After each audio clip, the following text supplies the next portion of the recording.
Relevansi teknologi resolusi konflik Rasulullah pada klaim diplomasi Qatar terhadap konflik di Yaman.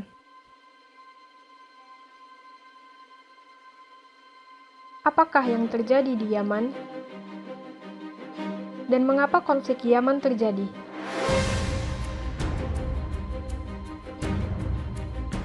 Konflik ini disebabkan oleh kegagalan transisi politik yang seharusnya membawa stabilitas di Yaman. Hal tersebut memaksa Presiden otoriter Ali Abdullah Saleh untuk lengser dari jabatannya. Abdullah Saleh kemudian menyerahkan jabatannya kepada Mansur Hadi selaku wakilnya pada tahun 2011. Namun, Mansur Hadi menghadapi beberapa masalah dalam memerintah negeri Yaman.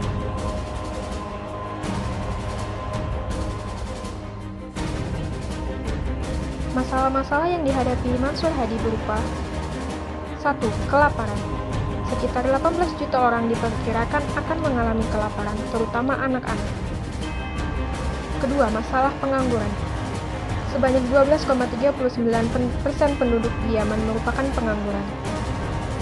3. Korupsi. Transparansi Internasional mencatat Yaman menduduki peringkat 177 dari 180 negara. Houthi merupakan kelompok pemberontak beraliran Syiah yang ingin menjatuhkan pemerintah Saleh maupun Hadi.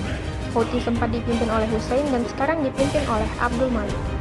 Houthi mengambil keuntungan atas kelemahan presiden dalam memerintah negeri dengan menduduki wilayah utara Provinsi Sadah dan sekitarnya.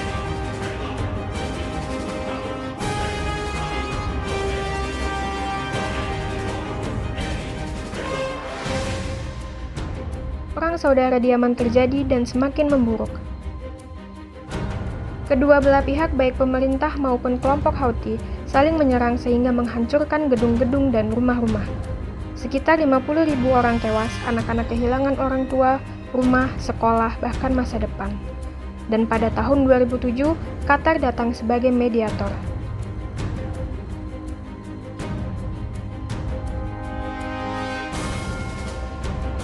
Qatar melalui Menteri Luar Negerinya Hamad bin Jassim beberapa kali terbang ke Libya dan Yaman untuk membantu proses mediasi. Lalu, mengapa Qatar melakukan hal tersebut? Dan seberapa jauh peran Qatar di dalamnya?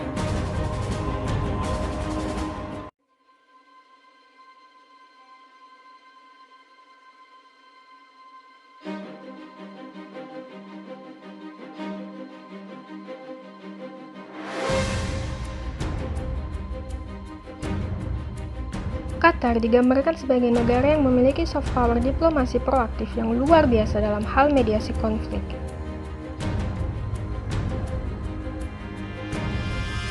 Maka dari itu, Qatar menjadikan mediasi sebagai salah satu kebijakan politik luar negerinya.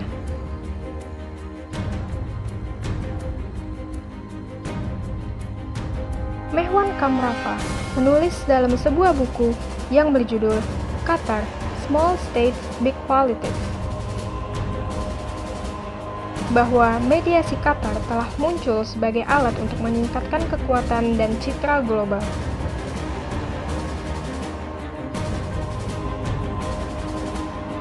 Dalam mewujudkannya, Qatar menawarkan layanan diplomatiknya kepada semua golongan yang terlibat konflik regional.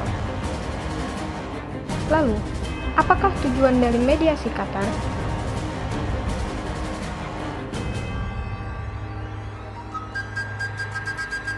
Tujuannya adalah menjadikan Qatar sebagai negara yang sangat dibutuhkan bagi kekuatan besar regional dan global.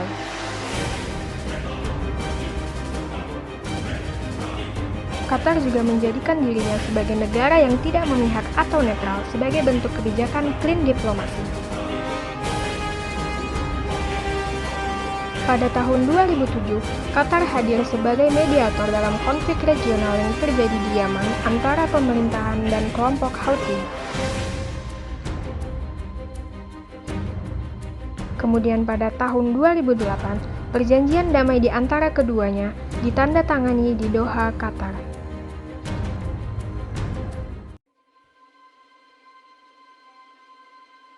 Dalam pelaksanaannya, klaim diplomasi harus memprioritaskan kepentingan masyarakat di atas kepentingan elit, dan begitulah yang dilakukan oleh Qatar.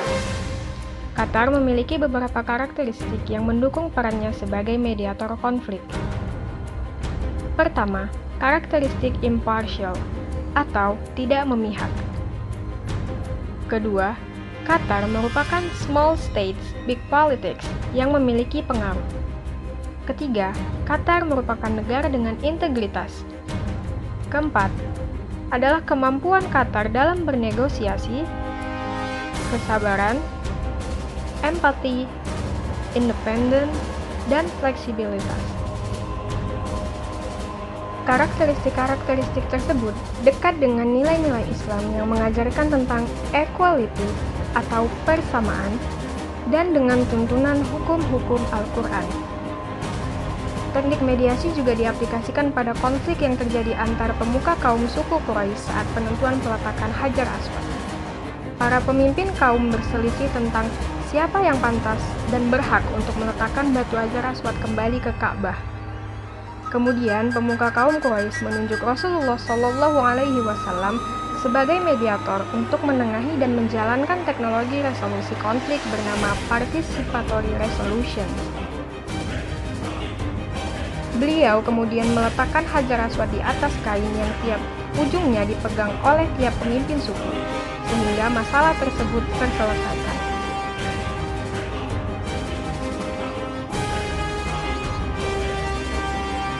Dari peristiwa tersebut, teknik mediasi ini dilakukan untuk menghindari terjadinya hal-hal negatif akibat dari tindakan konflik yang merusak, serta harus dijalankan berdasarkan dengan nilai-nilai Islam.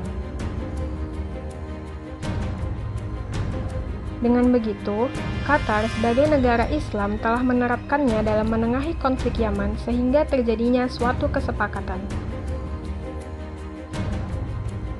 Pada tahun 2007 di Doha antara pemerintahan Yaman dengan kelompok Houthi, pemerintah Yaman diwakili oleh Ali bin Ali Al-Qaisi dan Houthi diwakili oleh Yusuf Al-Hussein.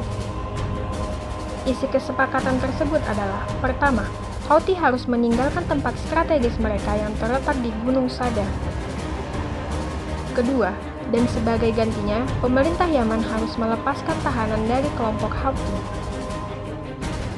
Dan yang ketiga, Abdul Malik Al-Houthi dan saudara laki-lakinya harus tinggal dalam pengasingan di Qatar.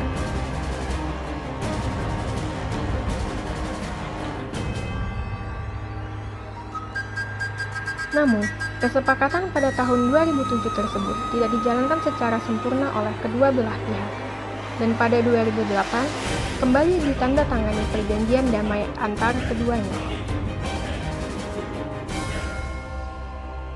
Kesimpulan, keterlibatan Qatar dalam konflik Yaman merupakan bentuk pelaksanaan kebijakan politik luar negerinya.